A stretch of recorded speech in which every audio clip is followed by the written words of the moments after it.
We all here? Yes. Right, Jerry.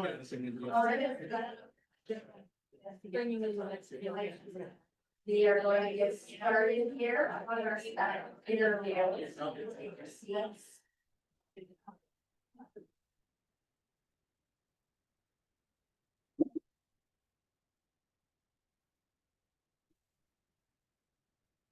Quieted them down for you before you came in.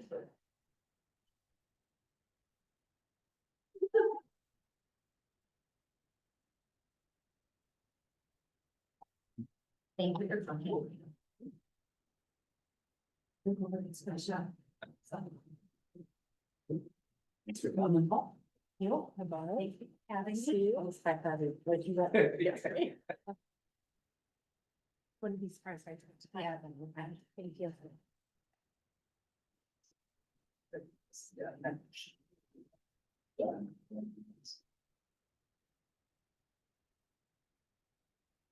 Chairs are a little longer. All right, good evening. On behalf of Dexter Community Schools, I would like to welcome Bart Leonard, Executive Director of Human Resources, to this interview for the position of Superintendent. I'll take a few moments to briefly describe our format. The interview may take up to 90 minutes. There will be 21 questions from the board. For the end of the interview, time permitting, we'll give you the opportunity to ask questions of the board and to make a closing comment or statement. We will let you know if the time is becoming an issue and there is a need to pick up the pace of the responses. For those present for this interview, we welcome and encourage your feedback. You may use the form provided for this purpose. Although the task of choosing our next superintendent is the responsibility of the Board of Education as the elected representatives of our community, we value and seriously consider the input of our stakeholders in the process. So we'll start with a few opening questions. Ms. Leonard, while we have had the opportunity to review your application materials, audience members have not. Please briefly review your background and share what causes you to be interested in this position at this point in your career. Oh, and sorry, let me ask you to turn that microphone on. You need to push and hold, and then we'll just leave it on during the. Okay. First of all, thank you for education for having me here this evening. I appreciate not only the opportunity to interview, but also for the time and energy that you've put into this process. I know it's been extensive and it's taken personal time from you, and I appreciate that. My leadership journey began in Van Buren Public Schools, and I was an elementary principal in a K-5 building of about 550 students. For the past 13 years, we've had the honor to work here in Dexter as the executive director of human resources, and previously the the director of special education. Both of these roles have given me a deep understanding of our systems, our staff, and the values that define our district. I've had the honor to work with all the employee groups and always with the students at the center of every decision that's made. I began my career as a special education teacher, and that experience shaped my belief in purposeful, student-focused leadership. It continues to influence how I support staff and lead system-wide work that strengthens instruction, operations, and culture.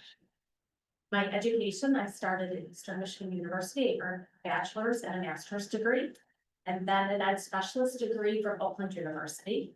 I've also completed the MLI Aspiring Superintendent Academy, as well as the AASA Aspiring Superintendent Academy for female leaders, both of which further develop my skills in governance, communication, and leading with clarity and purpose.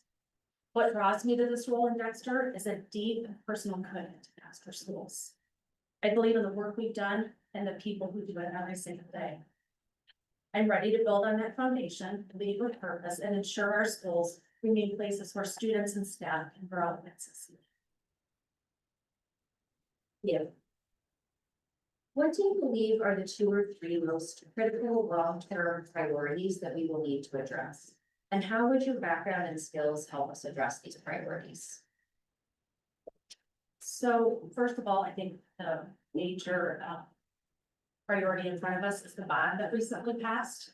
And there's a twofold issue with that. First of all, the bond will take a considerable amount of work in managing the bond to make sure that we stay on budget or under budget with the rising costs at this point, but also ensuring that as we begin our construction of facilities and improving facilities, that it doesn't impact instruction.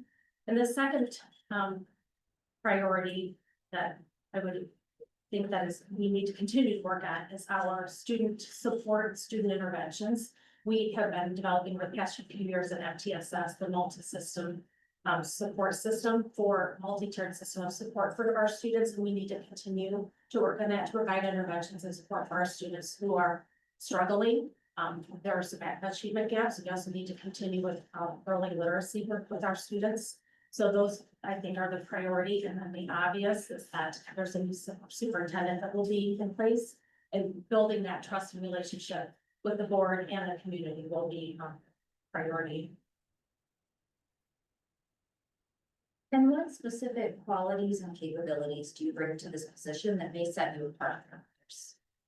I think my background in beginning as a teacher in special education and understanding how students learn and developing plans for students, understanding development, I think that has led success in the classroom as a principal, and most importantly as an HR director, because I understand that how to meet everyone where they're at.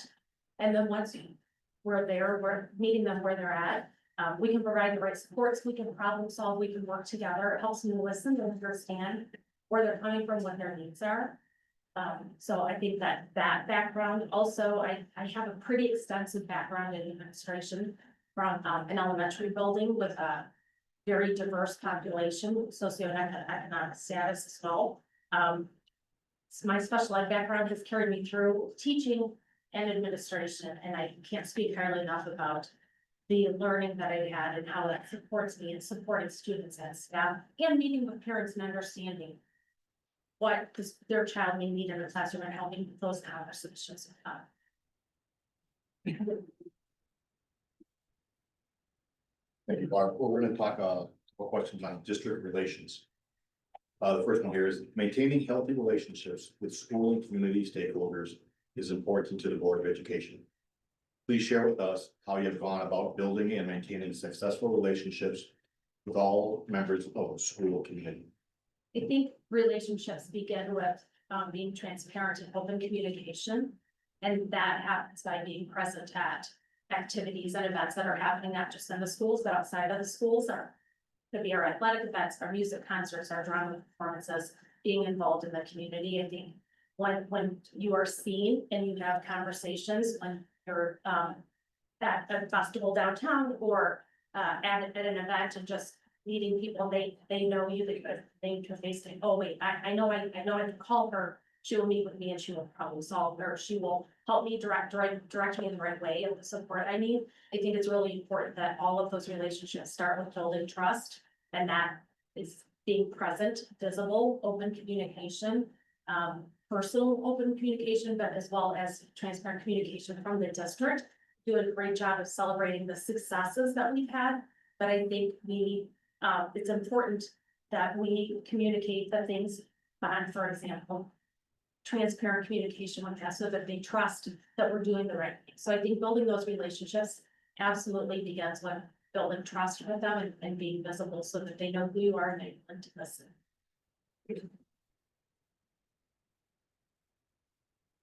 Effective and timely communication is vital to the success of the school district. Please describe the type of communication students, staff, parents, and the board should expect to receive from you. I believe the students that needs to be timely, uniquely. It depends on the grade level of students. That comes from classroom teachers, that come from the building administrator. I believe that community needs to have the information in a timely manner and making sure that we're timing what is that communication and what is it that they need and how do they need to receive it. Assessing and talk with the community to text messages, emails, which rather have a Sunday night phone call that where I'm highlighting the important things or the building administrators highlighting the important things. I think understanding what communication is needed and how people want to be communicated with. Some people love a phone call, some people prefer an email, and understanding that and meeting community where they're at, which means that we need to communicate in multiple ways. I think we've done a nice job in this district using social media, using text messages, emails, updating our website on a regular basis. The buildings are communicating, we're adding that communication at a district level. Finally, with board, I think that that comes from each of you, how each of you want to be communicated with. Do you prefer a weekly email? Do you want, would you like something when it's an immediate situation that's coming up? Do you want a phone call? Do you want a text message? I need to talk to you today. Is there a good time we can connect? So that depends on you. Again, some people prefer a phone call immediately. Some people want a text message. Some people are fine to wait till that evening because they have a busy work schedule. So I think at the end of the day, it's really important to get to know your students, your parents, your community, the board members, and how do you want to be communicated with? How do you want to receive that communication and the frequency of that? And then finally, assessing how that communication is working. So if we set a plan and you want a weekly update every Friday, and then that's not working, you really need something more frequently. Our parents need something more frequent than at the end of the day, for example, then we need to assess that and review how we're communicating and how do we address that to make it meet the needs of all of our constituents, including board students, parents, staff.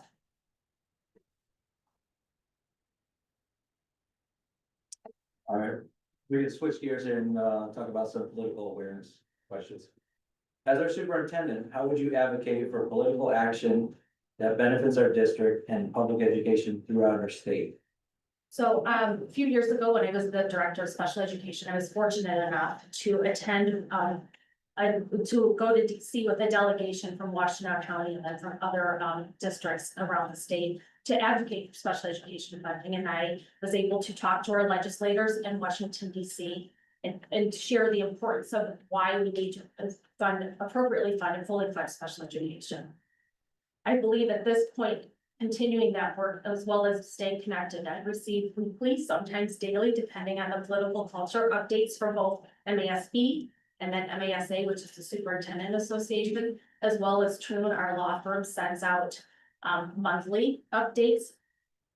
Sometimes more frequently like that than that, depending on the situation. I believe staying connected, knowing who your legislators are, attending the legislative breakfasts, advocating for appropriate funding in schools, and are advocating for the needs that we have. Starts with staying abreast of what the political situations, who are our legislators, what communication is coming out. We frequently will receive something from both MASB and MASA, urgent, contact your legislator if you believe that this is important. One, making sure that I'm staying abreast of doing that, but also sharing that information not only with board administrators and staff, so that they have that information, if they believe in that cause, that they also are advocating for that, because the more voices are heard, the more likely our legislators will listen to us. Superintendents are often faced with the challenge of making decisions when there's no clear right answer, and members of the community are often split on the right path forward. Talk about a time when you were faced with a difficult decision where you knew that there would be a group of people unhappy with your decision, no matter what you chose to do. How did you go about making that decision and getting people on board with the direction you determined was best? In my role as HR director, that happens frequently. And my process is, one, I listen to gather information, and then I understand. So as I'm gathering information about the parent, for example, will reach out and have a complaint about a teacher. I listen to the parent and I take notes and I ask questions to make sure I understand what the concern is. And then secondly, I will meet with the staff and I will talk to that staff member and ask them questions to understand what happened. Sometimes it's a very clear, it's a miscommunication. Sometimes, you know, the parent will own, okay, my child, or this teacher will say, I could have done that better. So one is listening to understand, and then two, once I've done that, meeting with the parties, and we work together for a solution. And sometimes that means all parties are at the table, and sometimes that means the teacher says, I've got this, I want to communicate with the parent, I feel that we can rectify this. So I think it always starts with listening to understand, creating a plan, and make sure everyone feels heard and respected at the end. And that doesn't mean always that everyone gets what the outcome that they desired when they filed a complaint or they shared a concern. But it is important to me that everyone feels valued and heard and respected at the end of that process, and that they know that they trust that we followed policy. We heard what they had to say. We looked at our policies and maybe reviewed, refined. Maybe we provide additional training. Maybe we provide additional support to the student, depending on the outcome. those, at the end of the day, not everybody always is pleased with the response, but I hope they are pleased with the process and that they know that they were heard and respected and that we took their concerns seriously. What impact has the use of standardized testing had in our education systems in Michigan? I believe that standardized testing has a role in education. We need to, data is important to know where our students started and where our students ended, and it's important to review our student progress along the way. Standardized testing has become a high stakes process for our students. It creates a lot of anxiety and worry. It also creates that same for parents, because parents want, they know that this is, my child needs to do well on this so that they can take the next step.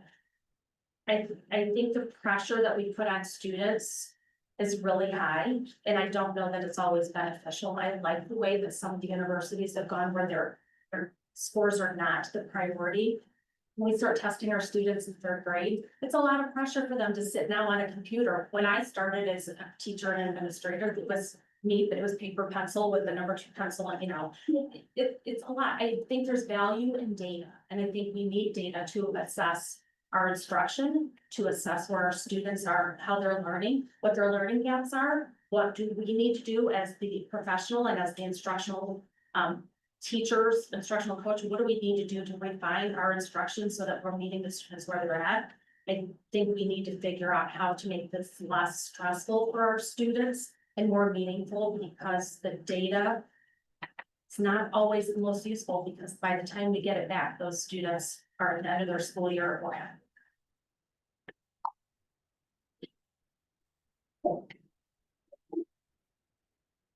Going to address some of your leadership qualities.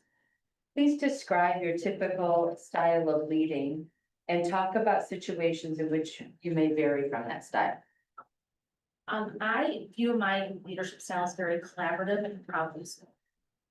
I love nothing more than to, when a problem arises, and I will use our unions for example. I believe we have a very strong relationship, so that when problems arise, they bring those to me before they become to the point where everybody is frustrated and upset, and it's a major issue.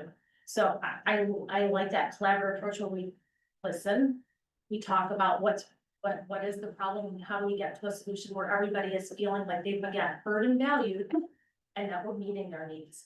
I also believe that every decision I make is based on what's best for students. Always, that's at the forefront of who I am. I believe most importantly that if students are at the center of every decision I make, then that allows the adults to be able to support them by me supporting the adults. So if I know that a curriculum concern comes to me, for example, what does the student need and how do we best get that? So if I'm providing professional support, maybe it's professional development, maybe it's resources for the teacher, then they are now able to support that student. So I believe that student at the center of my decision-making process always comes first while we're collaborating. I'm very committed to the relationships and building trust with staff and working really hard at being responsive and timely in my communication with them. There are times where there is a delay in communication, and some of that is because I may need to research and find more information.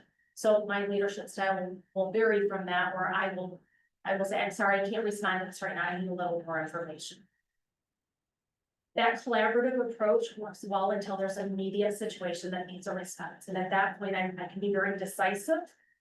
I can make a decision, and then once we're finished with that process, sitting down and reflecting, did we hit all the steps? Did we do all of the pieces that we needed to hit as we're making that decision? A good example of that is in a situation where students are on a bus and something happens. We have a checklist at our emergency operation plan that we review with all of the steps. And then when we are finished, the entire team comes together, we go through, did we do everything we needed to do? Did we miss something?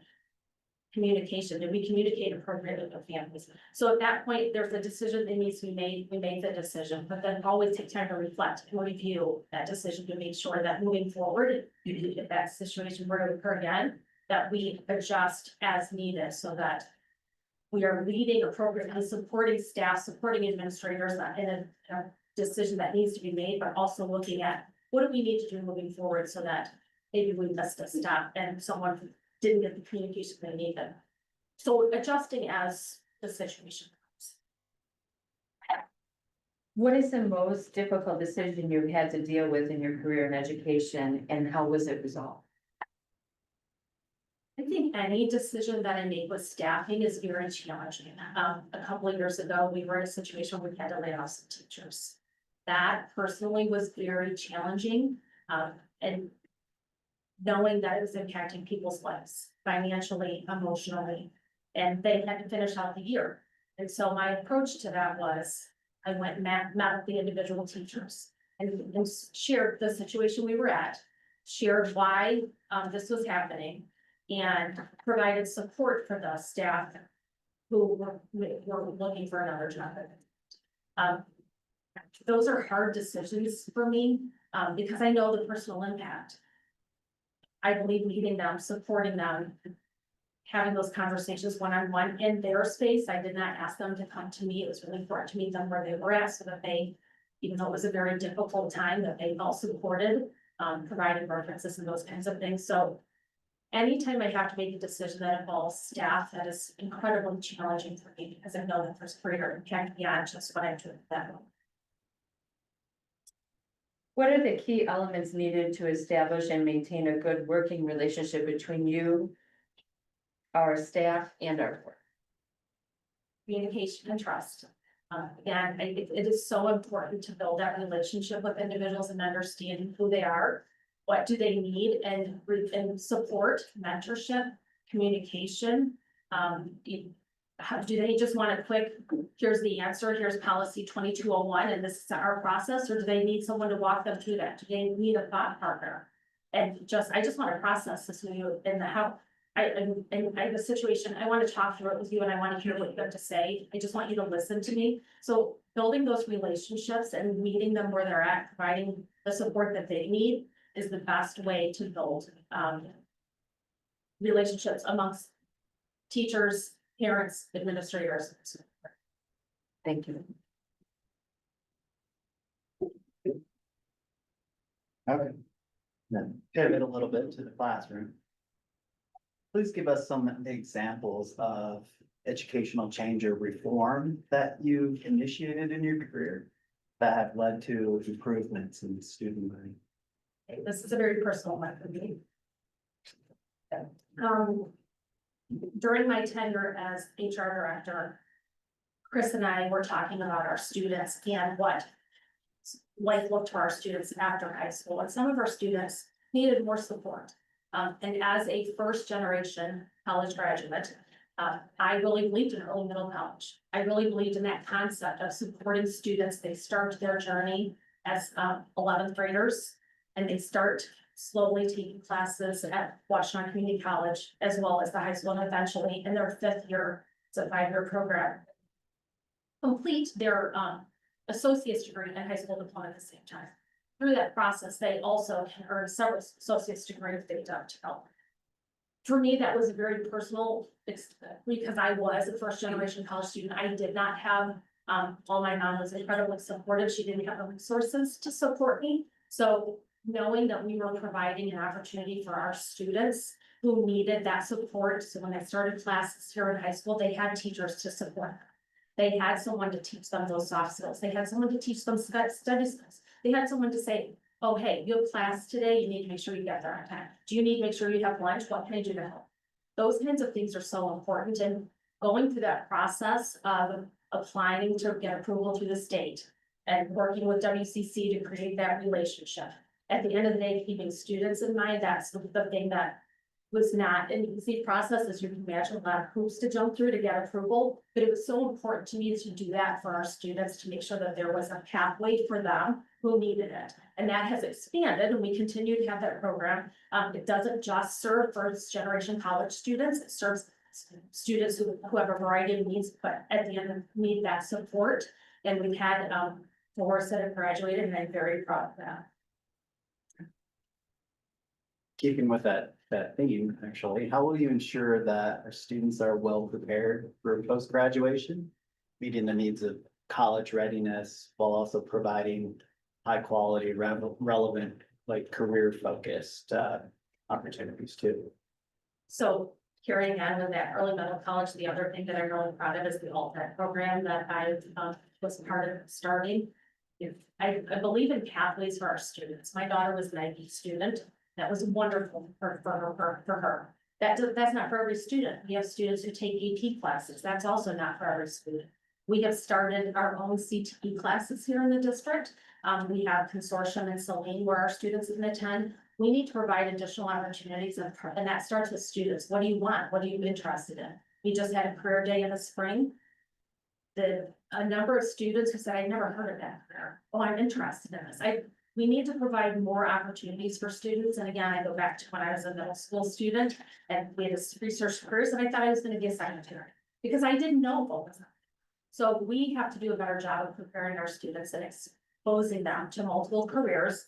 And we start that in middle school now with exploratory classes, but continuing to provide those pathways for students so that when they leave high school, they have a well-rounded experience. They can do internships. I know we're working on that with some of our alt-ed students now, where they're able to go out and work in the community. And I think that is incredibly important for our students because if you don't have those experiences and exposure to things, you don't know what's out there and what things you can explore, what you need.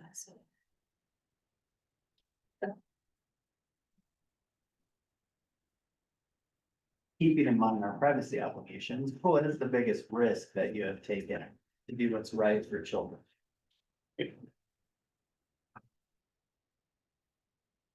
And it's staffing decisions, and that is very difficult. In looking at what is best for students, and then secondly, what is best for the district, and those decisions are incredibly challenging, take a lot of time, a lot of thought, personally, a lot of sleepless nights when I'm thinking about what is the right thing to do, and there was a question earlier about things that don't obviously have a right or wrong answer, or don't have a clear outcome. Being thoughtful and taking the time to make sure we're gathering all of the information to make the right decision for students and the district as a whole. Yeah, it's challenging because I know that lives are affected by whatever decision is made. I would say that is the most challenging part of the job. What do you believe are currently the biggest challenges with special education in our region and state? How would you address those? Our biggest challenge is that it's not 100% funded, and educating a student with special education needs is expensive. Providing support for our students, whether it be an occupational therapist or speech therapist, social work, in addition to a classroom teacher, it needs to be funded 100% so that our students can follow the playing field so they have equal access to education.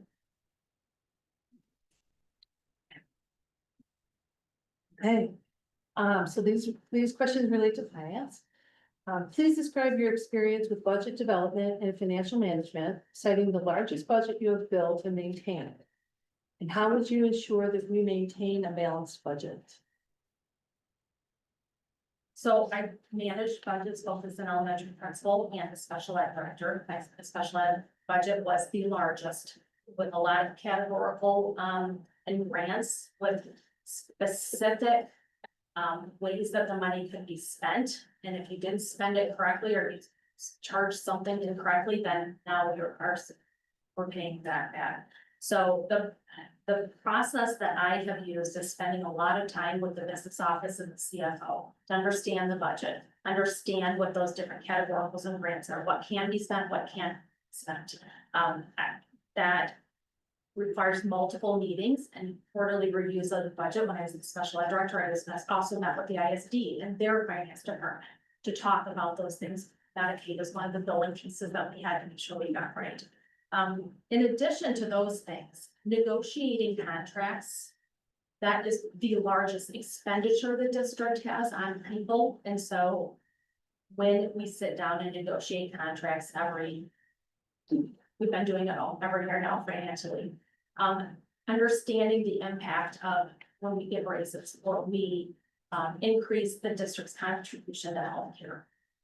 or if we are paying stipends for something, all of those things cost money, which impacts the overall budget, and if that, again, spending a lot of time. I'm fortunate that Chris is very well versed in school finance and spending a lot of time with our CFO and business office and asking them to run examples. What if we do this? What does this look like? What is the impact on the overall budget?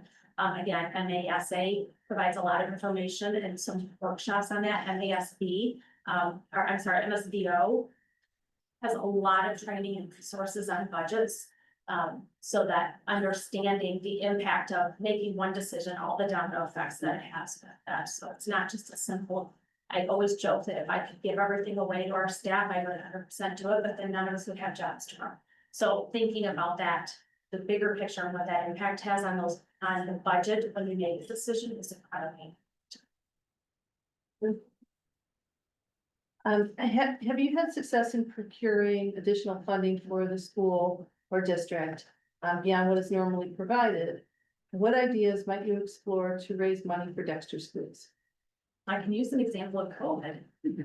So during COVID, there were a lot of grant opportunities out there. And one of the things that, I don't know if I can say I'm proud of, but I became very well versed in COVID.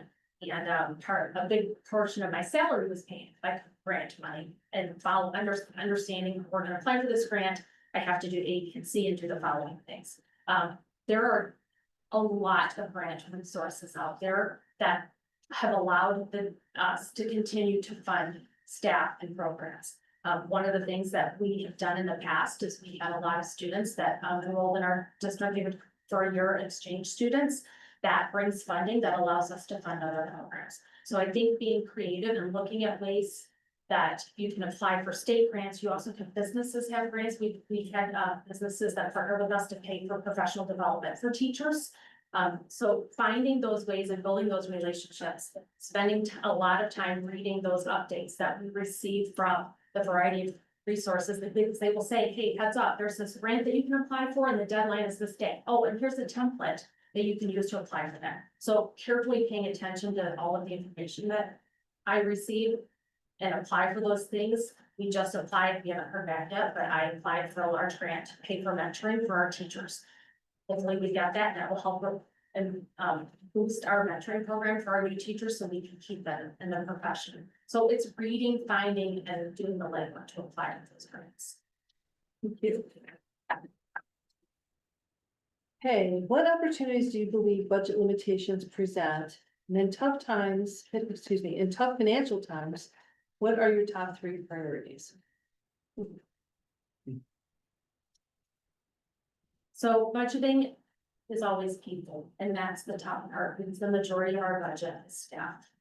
And I am proud of the fact that I've worked really closely with our union leaders to make sure that we're doing everything we can to save jobs. So looking at that, what are we going to do? And that sometimes means making sure our classes are balanced so that we don't have a class with 6 students and a class with 25 students.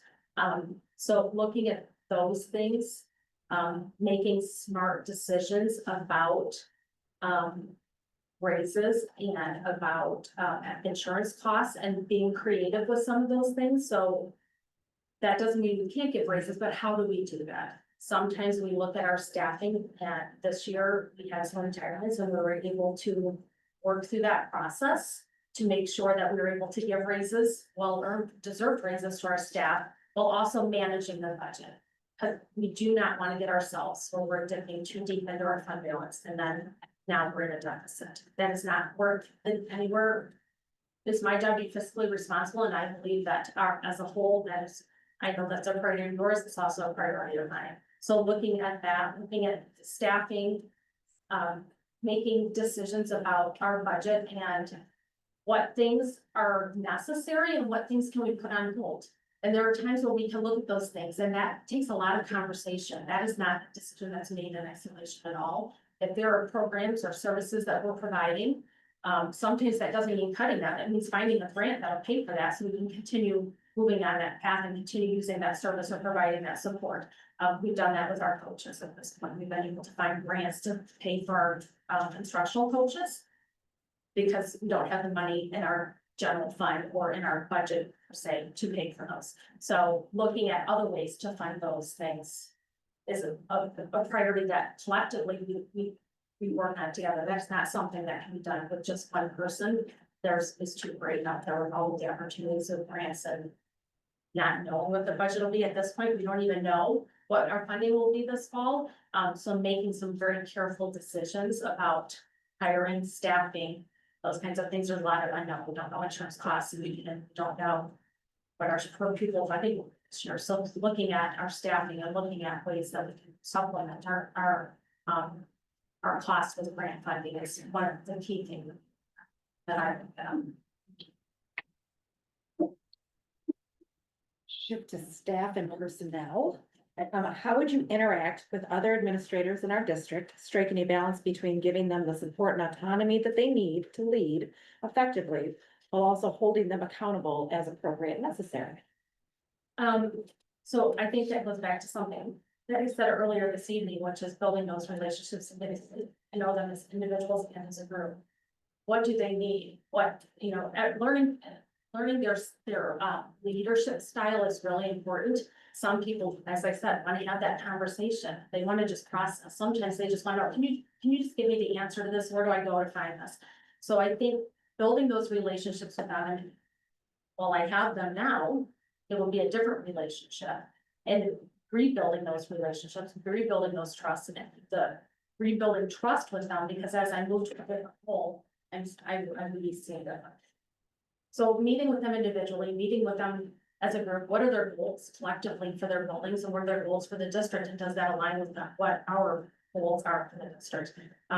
Building those, building supports for them. Some of them want some time where they just have one-on-one mentoring and coaching. Some of them said, you know what, I got this. I just want to make sure I have the resources available so that I know where to go to find the answers. I have a situation that with a concern that was brought to me, and I want to just know, like, I'm thinking about doing it this way. Does that make sense? Yes, that's great. So finding the individuals, who they are, what do they want, what do they need, and then meeting them where they're at. Thank you.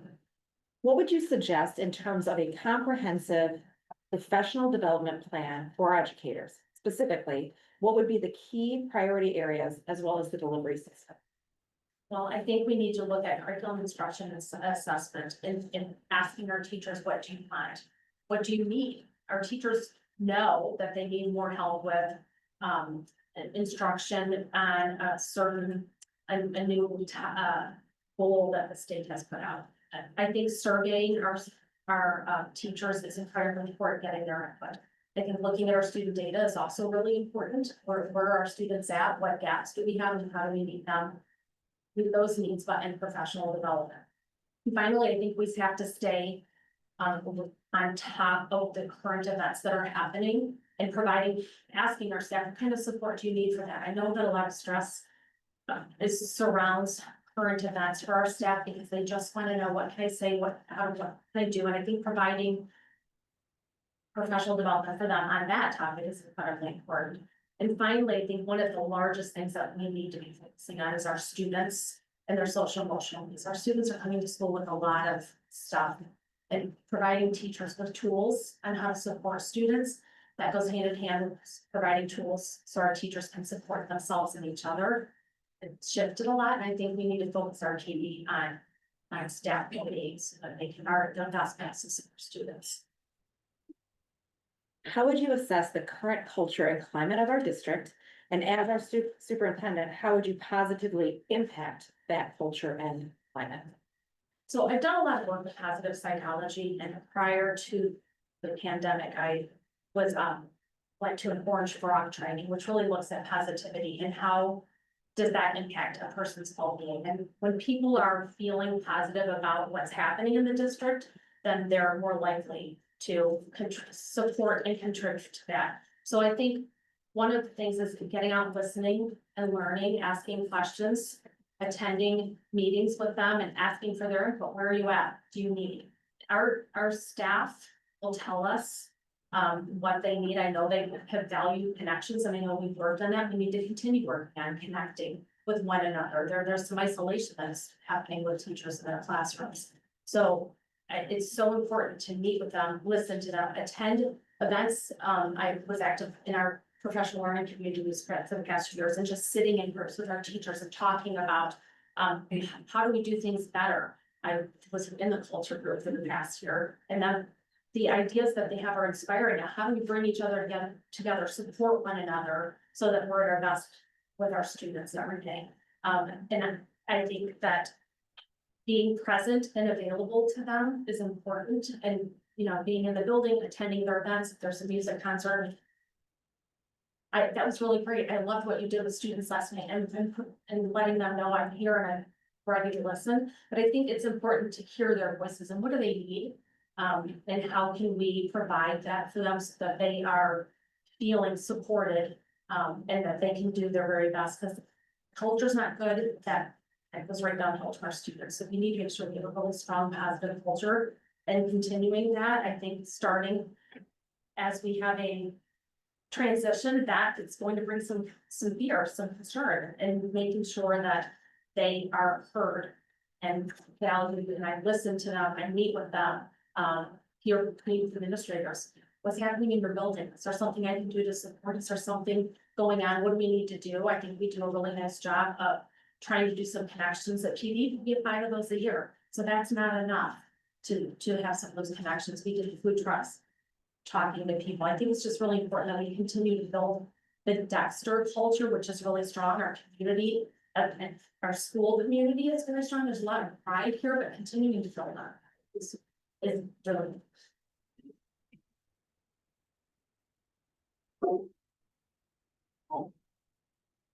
We would like to take a few minutes now to provide you with an opportunity to ask any questions that you might have to the board.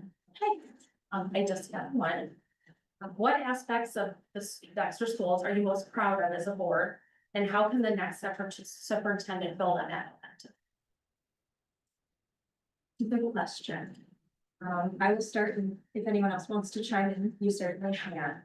I think one of the things that's been really fun about this process is that we have all had a chance to talk together over the last 2 months about what we're looking for, and what we like, and we've heard back from the community. So we have built our profile based on that sort of thing. Because a lot of these things are things that the Dexter schools are doing right now. We do, I think generally all feel like it is a great place to raise our kids, and the academics are wonderful, the extracurriculars are wonderful. And I think a lot of us both feel, and I've heard from others that say, you know, we are on a good path, and while there are things that we would like to continue to adjust, as with all organizations, generally speaking, we're very happy with that. So I think, what was the end, but where do we want to go? And how would you like the superintendent to build that? How would you not? Okay. I think that the relationship between the superintendent and the board is really important. I think we are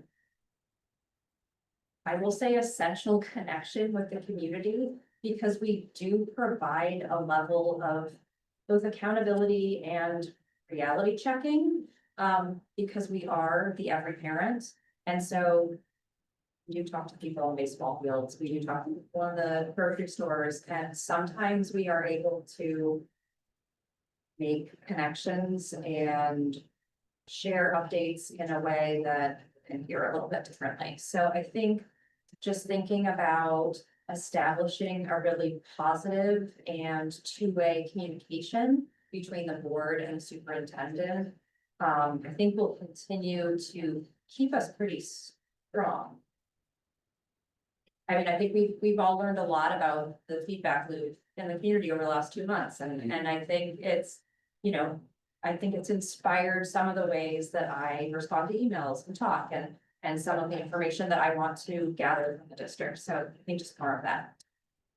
Yeah, I would add, that I agree with everything that Elise said, that one of the things that I really appreciate as a board is the open communication with the superintendent, and to be able to, he keeps us apprised of things that are coming up where we don't have, there's not surprises, generally speaking.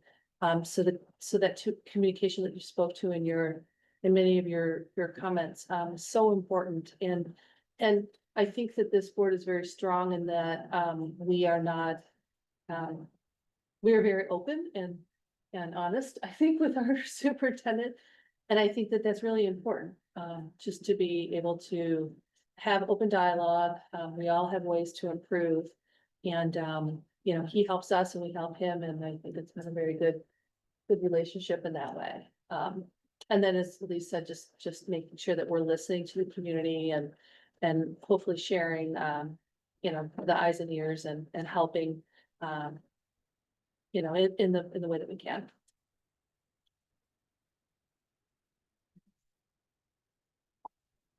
So in closing, I would like to give you a chance to share anything else that you'd like to add that we didn't ask about, or anything you just want to make sure that we're thinking about. If you have a statement. I wanted to thank everyone again for the opportunity to be considered for the superintendency of Dr. Dexter. This district has been my professional home for the past 13 years, and I care deeply about its people, its purpose, and its future. I know firsthand the pride this community has for the schools, and I share that pride, as well as the responsibility that comes with it. Throughout my time at Dexter, I've worked really hard to build strong, trusting relationships with staff, families, and district leaders. I've led through periods of growth and change, supported collaborative labor negotiations, and worked to align systems that support student learning and staff success. I've grown in each role I've held, and I've helped to grow the departments and people I've been responsible for. The steady focus on improvement of self, system, and outcomes is something I carry with me into every leadership role I have. I also understand the complexity of this position and the importance of clarity, transparency, and consistent communication. What excites me most about this opportunity to serve the district that I know and love, and to do so in partnership with a dedicated board, the talented staff, and engaged community, I'm ready to build on our strengths, face challenges with confidence, and lead with both humility and resolve to ensure Dexter remains a place where students can stand. Right. Thank you so much. Ms. Leonard, we appreciate your interest in the superintendent position for Dexter Community Schools. The board is interviewing 3 candidates this week, and we will let you know after our meeting this Wednesday, July 16th, where you stand in our process. Thank you for your participation in this first round interview. Thank you. Thank you again to all of the guests who took the time out of the evening tonight and for providing feedback for us. We look forward to reading them, and thank you again.